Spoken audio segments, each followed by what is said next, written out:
l'espai del reflexionador, amb Santi Requesens.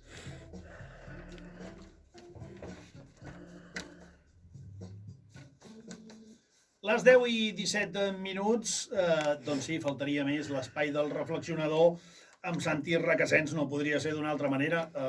Un ens hi fa fixar segons quines coses i l'altre ens fa reflexionar. Aquí tothom té el seu rol i el seu paper. Molt bon dia, Santi, què tal estàs? Amb molta calor avui.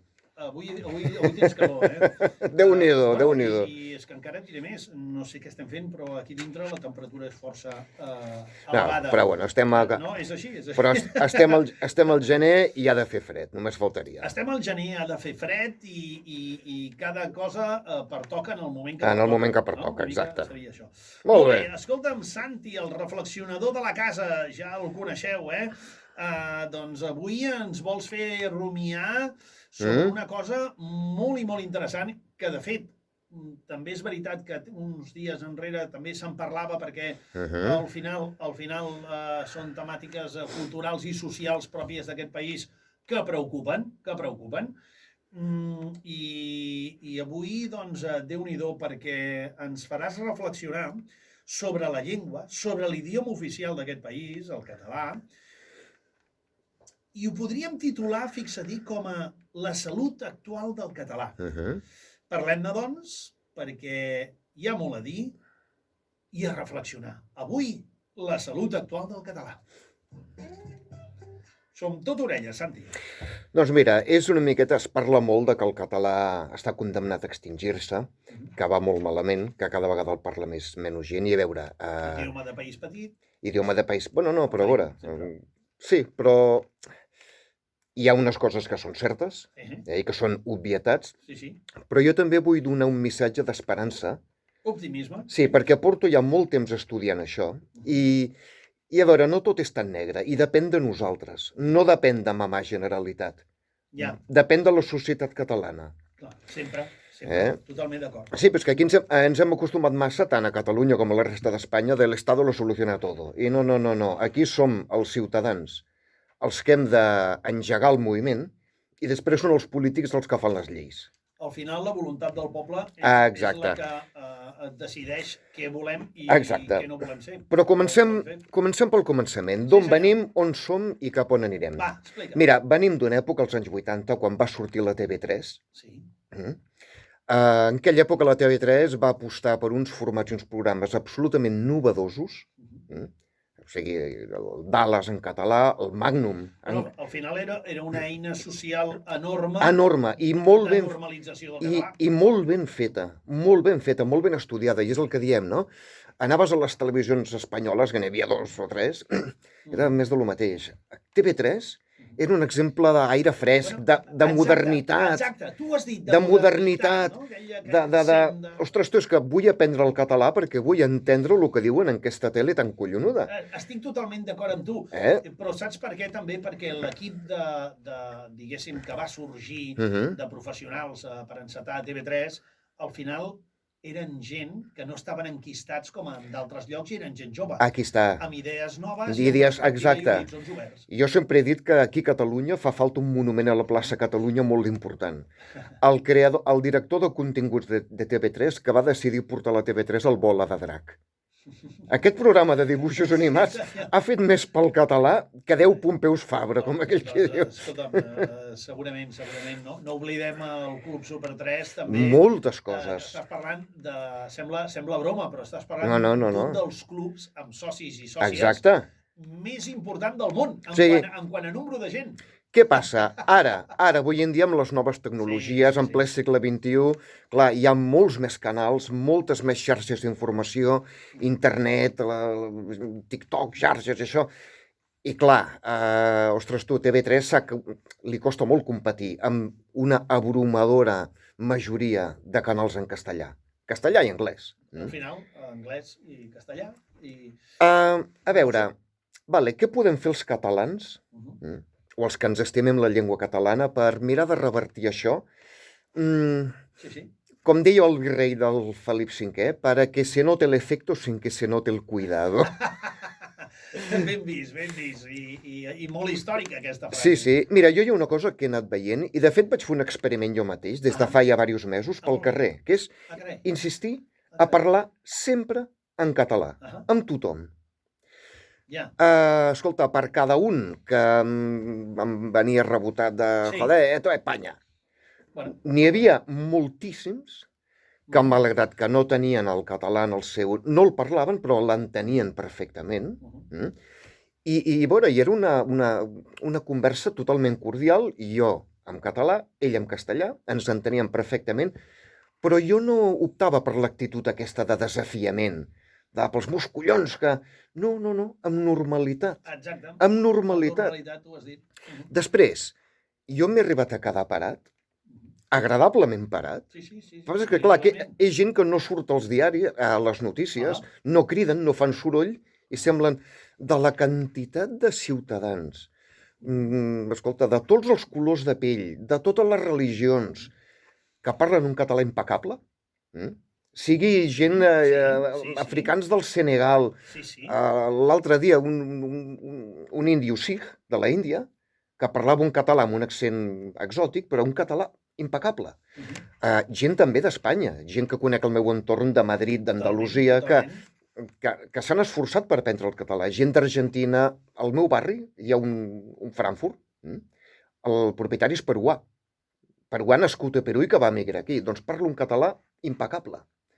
I d'aquests n'hi ha moltíssims. Totalment d'acord amb tu. Però deixa'm aturar. Aturar, ets tu qui t'hi has d'aturar si així ho veus interessant. Deixa'm aturar només una qüestió que crec que és fonamental, perquè al final la tecnologia, les xarxes, és el que enmarquen el què del futur. Doncs hi ha un informe que diu que el català està entre les 40 llengües més utilitzades a internet. Exacte. Sí que és veritat que si dius 40 són moltes. No, escolti, 40 són molt poques. És a dir, que està molt ben situat. És un estudi que detecta un creixement de l'ús de l'idioma situat a Facebook, a la Viquipèdia, WhatsApp, entre els llocs que més es fa servir. Per posar-te un exemple molt ràpid, es tracta de l'idioma d'un país sense estat, que ocupa millor posició a la llista i passa per sobre de llengües com el bosnià, l'islandès, el georgià, el gallec i el basc. Evidentment que l'estudi marca el clar domini de l'anglès a internet amb un 53,6%, mentre que en segona posició hi ha el castellà, d'acord? I després et trobaries el rus, l'alemany, el francès, etc. Però que el català, que tant patim, i no n'hi ha per menys, estigui entre les 40 llengües més utilitzades a les xarxes, jo crec que és una bona notícia. Per això dic que la cosa no va bé, però tampoc va tan malament com... Un exemple, mira, jo només sóc intransigent, i amb això sí que sóc ferruc, amb els que van amb l'actitud del pues por mis cojones, estamos en Espanya, i no... Per exemple, he llegit avui al diari una infermera, una infermera d'origen peruà, nacionalitzada espanyola, que ha denunciat al Departament de Salut perquè no té l'examen de català, em sembla que és el nivell C, no la deixen ascendir, i clar, i amb el tema és que hablar català me da vergüenza. Doncs ho sento molt, però jo amb aquesta gent ho dic molt clar, doncs t'aguantes. T'aguantes perquè, escolta, o sigui, no vols aprendre català perquè et don vergonya, però en canvi sí que dediques les energies a denunciar. Doncs amb aquesta gent ho sento molt, però hi ha moltíssima altra gent de fora, gent d'Espanya i de fora d'Espanya, que, escolta, que s'esforcen, que realment volen aprendre català, i hem de ser nosaltres, com a societat, els que en lloc d'estar corregint, o sigui, empatia, empoderar-los, perquè el català només sobreviurà, i aquesta és la paraula màgica, no amb imposicions, si és útil. Jo la majoria d'amics meus d'Argentina, de Senegal, fins i tot dels Estats Units, de Madrid, que han volgut aprendre el català és perquè ells mateixos s'han adonat compte que és una eina d'integració que els hi és útil. Totalment correcte. Totalment d'acord amb tu. És que al final aquest exemple que posaves de la infermera, permetem ràpidament, jo, sincerament, a veure, si l'Estatut de Catalunya diu que el català és l'idioma oficial, si la Constitució espanyola diu que el català també és l'idioma oficial a Catalunya, al final és normal que si vols tindre responsabilitats més importants a la teva feina o en institucions d'aquell país, és normal que sàpigues i que coneixis i que puguis mínimament dominar l'idioma oficial d'aquell país. I així com els catalans hem de ser empàtics, i això que no es confongui amb aquesta política de bonisme, woke, pijo progre, no, jo em refereixo a ser pràctic. I de la mateixa manera que els catalans hem de ser empàtics amb la gent de fora que vol aprendre el català, i acompanyar-los amb bon rotllo, no amb imposició, amb bon rotllo. També hem de ser tremendament exigents, això que deies ara, amb jutjats, amb comissaries de policia, amb llocs oficials d'Espanya, on, com aquell que diu, no hi ha ningú que parli català i per collons, com aquell... Has de parlar castellà. Aquí és on els catalans hem de ser superexigents, també. Jo poso un exemple. A renovar-me el DNI en una comissaria, Policia Nacional, jo vaig exigir ser atès en català. Pues no hi ha nadie que hable català. I saps allò, aquelles rebaqueries que a vegades t'agafen? I mira que em coneixes que sóc persona dialogant, Pues jo no me voy aquí, bueno, en català, jo no me'n vaig d'aquí fins que no m'atengui algun català. Pues tindrà que esperar-se 3 hores. No tinc pressa. I em vaig estar 3 hores fins que va venir. Ara em diràs, anar de xuleria? No. Fer prevaldre els teus drets. Fer prevaldre els meus drets. I si al final les administracions veuen que els catalans exigim el que hem d'exigir, mouran el cul. I de la mateixa manera els catalans hem de ser empàtics i estar al costat de tots els ciutadans estrangers o de la mateixa Espanya que venen aquí i que realment tenen voluntat de... I per què?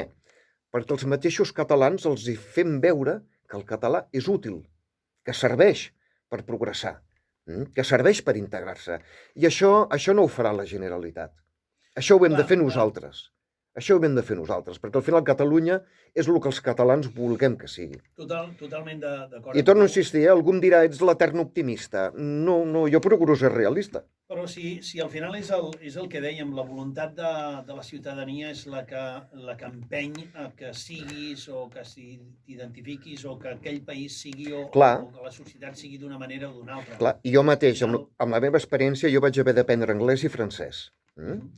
I jo reaccionava molt millor i tenia moltes més ganes d'aprendre'l quan el meu entorn era favorable i actuaven amb mi amb empatia, que no pas amb imposicions o amb...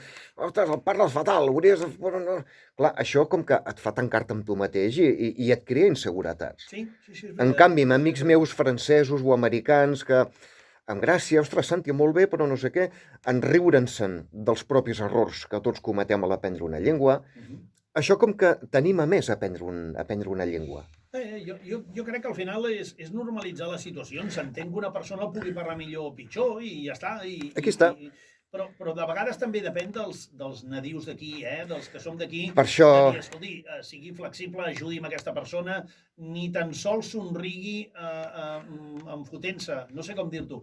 Tot i que de vegades l'humor és clar que és benvingut, no? Clar, però que... Està claríssim. I al final, jo acabaria una miqueta amb el tema de la salut del català i la defensa del català depèn de nosaltres, però també depèn de nosaltres el que dèiem, no? La defensa que en fem, integradora i empàtica o a base d'imposicions i per collons. I això no sol funcionar a l'últim. Funciona molt millor el integrar i el que comentaven, que la resta de la gent vegi que, ostres, que el català realment serveix. Sobretot això, que és útil, tu deies molt bé, però jo em quedaria amb aquestes dades que hem explicat, Santi, diguéssim, de que les xarxes, de que en el món d'internet, per ser el país que és un país petit, un país... Exacte. Ho diu així, d'aquesta manera. I que no és una llengua majoritària, el català. Diu un país sense estat. Sí. I petit, perquè els quilòmetres quadrats que hi ha, ho compares amb un altre país, doncs, escolta, no és precisament dels petits, no és dels més grans. Exacte, Vull dir, sí. O depèn. Escolta, que sigui el 40 idioma més utilitzat. És el... Déu-n'hi-do, eh? És que és el que comento als amics que ens escolten. Déu-n'hi-do, Això és el que ens ha d'alegrar. I vull acabar amb una cosa molt important que vaig llegir l'altre dia que em va caure l'ànima als peus. A veure, Molts... em fas patir ara amb això de l'ànima als peus. No, sí, no, és que molts estrangers i ciutadans d'Espanya arrelats a Catalunya, o que han vingut a Catalunya, de Madrid, d'Andalusia, que volen aprendre el català, han intentat buscar plaça a escoles oficials en català i no n'hi ha. I no n'hi ha... I no n'hi ha. O sigui, la Generalitat, tant parlar del català, i després a qui vol aprendre català, no hi ha prou infraestructures per donar-los les eines perquè aprenguin el català. Aquí és una pífia de la Generalitat que s'ha de corregir ja. Doncs, escolta, que em prenguin nota perquè crec que és ben bé així. Per anar acabant, ja ho sé que és difícil, ja ho sé, però si li haguessis de posar una nota, t'ho dic perquè l'anunciat d'avui era l'estat de salut del català. Doncs, home, siguem una mica valents i va, mulla't, posa-li nota del 0 al 10. Millorable. Jo del 0 al 10 li posaré... No, clar, és que també hem de separar molt Barcelona i l'àrea metropolitana del que és la resta de Catalunya. Del 0 al 10, en total, jo li posaria entre un 5 i un 6. És millorable. És millorable, s'ha de millorar molt. Tu deixaries en millorable, senzillament. Millorable, però insisteixo, Però del 0 al 10, quina xifra seria aquesta? No, ho dic per curiositat. Jo posaria un aprovat justet. Alguns em diran, no, Santi, és un 2, és un 3. No, tu mínim un 5. Jo poso un 5. No arribaria a 6. Però és que... No? Sí, però és que només que els catalans ens esforcem una mica, de forma integradora, podríem arribar com a mínim al 7, sense haver de fer uns esforços massa... Depèn de nosaltres. Ja t'entenc. Al final depèn sempre de nosaltres. La societat. Sí. Escolta'm una cosa, ho deixarem aquí. Moltes gràcies, com sempre, Santi. Ens fas reflexionar, i tant que ens fas reflexionar. I donar-vos esperança, crec jo. Que està malament, però no està tan malament. Ja. Escolta'm, a propòsit, la setmana vinent què? La setmana vinent em tocarà fer de psicòleg, de psiquiatre, perquè... No, t'ho dic en sèrio, T'ho dic seriós. En poques paraules, 3/4 parts del món està encantat amb que el Donald Trump sigui president. 3/4 parts del món. Això ho haurem de reflexionar. I analitzar. I no sabré ni per on començar, creu-me. En fi. Doncs això serà la setmana vinent, perquè sí que és veritat el que ens explica el nostre estimat amic Requesens, en Santi Requesens. És veritat, hi ha una enquesta, ho vam dir-ho l'altre dia, ho vam explicar aquí a la República Samboiana, una enquesta a nivell... És una institució d'informació i d'estudis europeus, però és a nivell mundial. Exacte. Doncs què voleu que us digui? No a nivell dels Estats Units. Allà es pot entendre, a nivell mundial. En fi, ja ho veurem. Però és que, a més, compte, en països força entusiasmats amb el Trump, com és Xina i Rússia, que dius, a mi no em surten els números, el dir això. Bueno. Ja ens ho explicarà, Santi. Investigarem. Ja, sí, és el que a tu t'agrada i després explicar-ho. Clar que sí, i ho fas de manera fantàstica i per nosaltres un luxe. Moltes gràcies, Santi, que vagi molt bé. Fins la setmana vinent, que ara tenim les bruixes de butxaca de la República Samboiana. El diccionari alternatiu, escolta'm, que no és poca cosa i també ens fa reflexionar molt sovint. D'acord? Una abraçada, amics. Que vagi bé. Molt bé, què tal? Fresquitos días, ¿no? ¿Cuánto? Fresquito.